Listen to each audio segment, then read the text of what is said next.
Olá! Chegamos à quinta bem-aventurança no Evangelho de Mateus. Bem-aventurados misericordiosos, porque alcançarão misericórdia. E se você está aqui desde o início e acompanhou os devocionais anteriores, com certeza deve lembrar que nas primeiras bem-aventuranças, Jesus nos conduziu a olhar principalmente para Deus. Ali o foco principal é o relacionamento do nosso coração com Ele. Mas aqui algo muda. É como se uma chave virasse e agora o foco principal passa a ser a manifestação do fruto de um coração que já foi transformado pela graça de Deus. E é sobre isso que nós vamos falar hoje, mas antes eu preciso me apresentar para quem ainda não me conhece. Se você acabou de chegar aqui, eu sou Ilana Amaral e este canal é um espaço de devocionais bíblicos para uma vida prática de fé. Então, se você gosta deste tipo de conteúdo, se inscreve no canal, pega o teu café e vem fazer o teu devocional comigo.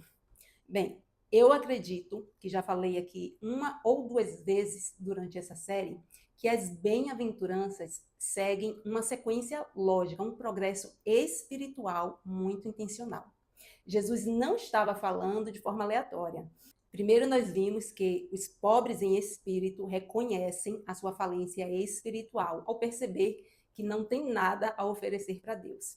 Na sequência, ao perceber a sua condição, o homem chora ao lamentar pelo próprio pecado. Mas esse choro não é um choro emocional. Na verdade, ele é um quebrantamento espiritual. E desse coração quebrantado nasce a mansidão.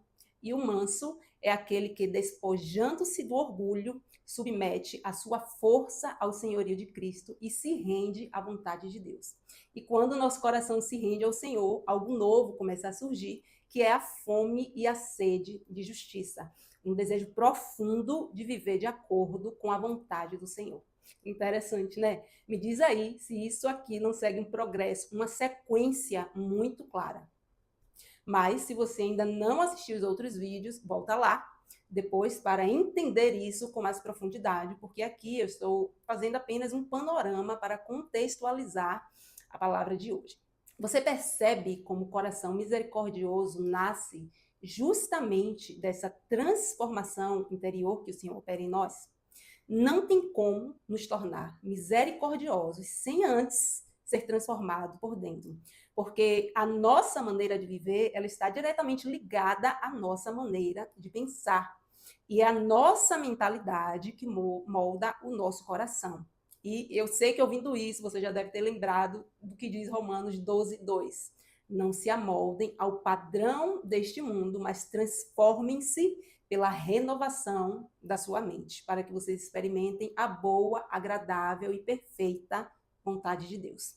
Porque se não formos transformados por dentro, vamos acabar praticando apenas uma religião vazia do próprio Deus. Exatamente como muitos escribas e fariseus faziam naqueles dias de Jesus. E aqui não tem como falar sobre misericórdia sem lembrar da hipocrisia que Jesus denunciou lá no livro de Mateus, no capítulo 23.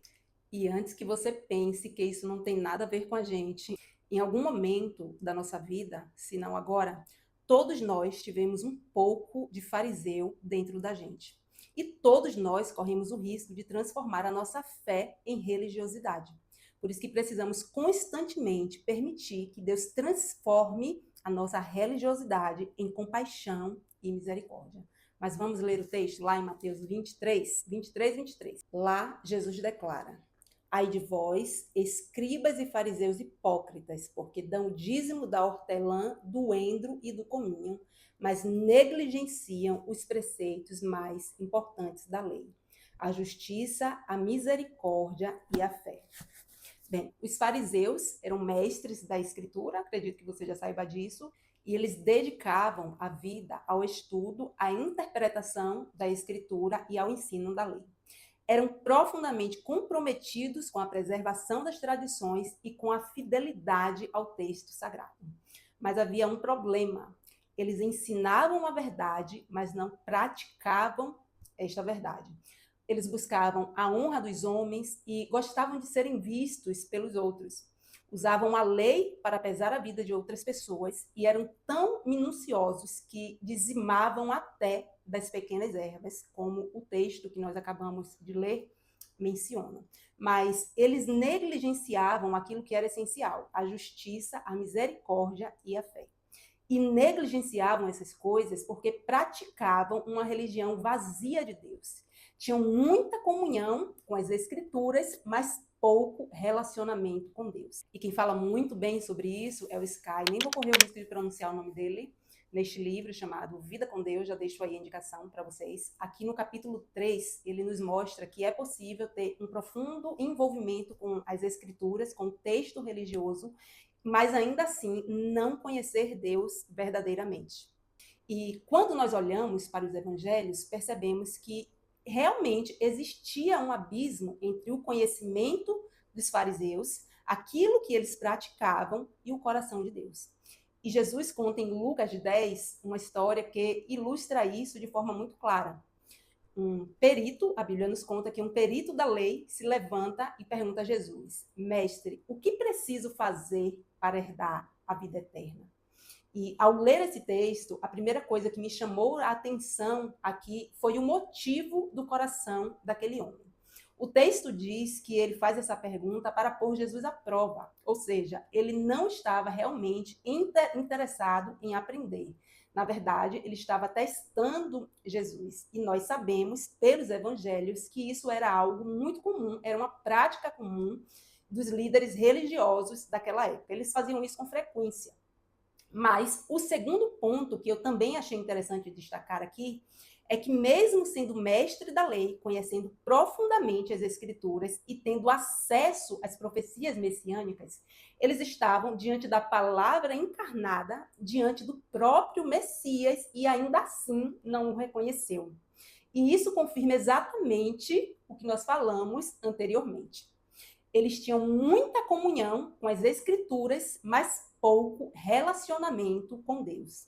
E quando eu penso nisso, que eles estavam diante de Jesus e não reconheceram, me faz lembrar de uma outra história bíblica que eu sou apaixonada. Inclusive, eu tenho um quadro aqui, eu vou mostrar para vocês. Espera aí. Eu tenho um quadro aqui, deixa eu tentar. Olha aqui. Que é a história dos discípulos no caminho de Emaús, que está lá em Lucas, no capítulo 24. E a palavra nos conta que, enquanto eles caminhavam, conversando sobre tudo o que havia acontecido com Jesus, o próprio Jesus passa a caminhar ali junto com eles, e eles conversando e explicando as Escrituras. Mas os discípulos não o reconheceram. E o texto diz que eles não reconheceram porque os olhos deles estavam como fechados, impedidos de reconhecer Jesus. Mas o versículo 24 revela algo importante. Nós esperávamos que fosse ele quem redimiria a Israel. Ou seja, eles tinham uma expectativa equivocada sobre o Messias. Uma expectativa muito comum no judaísmo daquela época, porque muitos esperavam que o Messias fosse um rei descendente de Davi, um libertador político, alguém que expulsaria os romanos e restaurasse a glória de Israel. E por isso eles dizem, né? Nós esperávamos, ou seja, eles tinham uma esperança em Jesus, mas na perspectiva deles, tudo parecia ter acabado quando Jesus morre na cruz. Então Jesus começa a corrigir a compreensão deles à medida que eles vão caminhando, expondo o texto, expondo o que diz as Escrituras. E em Lucas 24, 27, o texto continua dizendo: E começando por Moisés e todos os profetas, explicou-lhes o que constava a respeito dele em todas as Escrituras. Bem, aqui nós vemos algo muito importante, que o caminho para reconhecer o Cristo ressuscitado passa, claro, pela compreensão das Escrituras. E enquanto Jesus explicava, o texto diz que o coração deles começou a arder. Contudo, os olhos ainda não tinham sido abertos. E isso só acontece mais tarde, lá no versículo 30 e 31. É quando eles entram na casa e se sentam à mesa que algo acontece. O texto diz que Jesus toma o pão, abençoa, parte e entrega a eles. E é exatamente nesse momento que os olhos deles se abrem e eles finalmente reconhecem que Jesus é quem estava diante deles. Você percebe? Foi no momento da comunhão, no partir do pão, que eles reconheceram Jesus. O processo começou antes, quando Jesus estava explicando as Escrituras no caminho. O coração deles começou a arder enquanto ouviam a palavra sendo revelada. Mas o conhecimento pleno só aconteceu quando houve relacionamento, comunhão e proximidade com Cristo. Ou seja, a revelação foi acontecendo de forma progressiva, à medida que eles caminhavam com Jesus. E isso nos ensina que o conhecimento bíblico só produz uma revelação verdadeira em nosso coração quando nós caminhamos junto, quando nós nos relacionamos com Deus. Não basta apenas conhecer o texto, é preciso caminhar com o autor do texto. E eu não sei se você conhece, mas tem uma história bem interessante que conta que certa vez perguntaram a um teólogo bem importante, né? O que é mais importante, ler a palavra de Deus ou orar? E ele respondeu com outra pergunta. O que é mais importante para um pássaro, a asa direita ou a asa esquerda? E claro que a resposta é óbvia. O pássaro precisa das duas asas para voar. E na vida espiritual não é diferente. Para que a gente cresça de forma saudável, nós precisamos de equilíbrio, precisamos de palavra e oração, palavra e espírito, palavra e comunhão.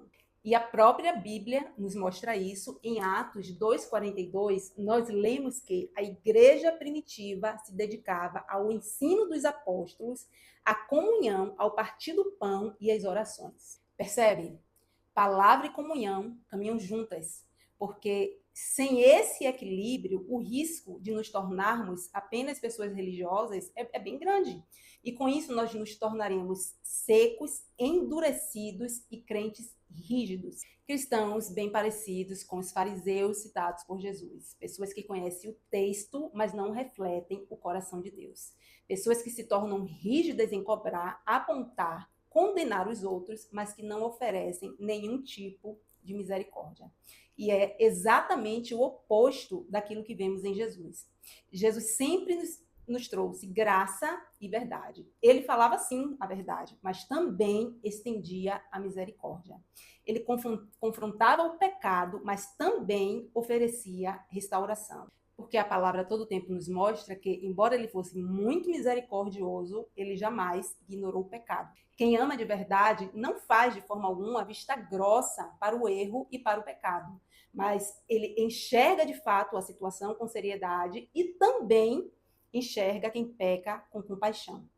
Eu não sei se você conhece, mas existe uma frase de uma freira católica que é muito difundida no meio cristão, em que diz assim, que só entende de misericórdia quem um dia já precisou dela.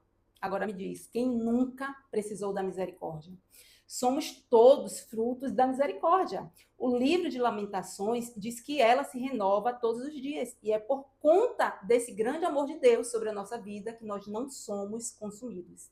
E é exatamente esse coração que aparece na quinta bem-aventurança.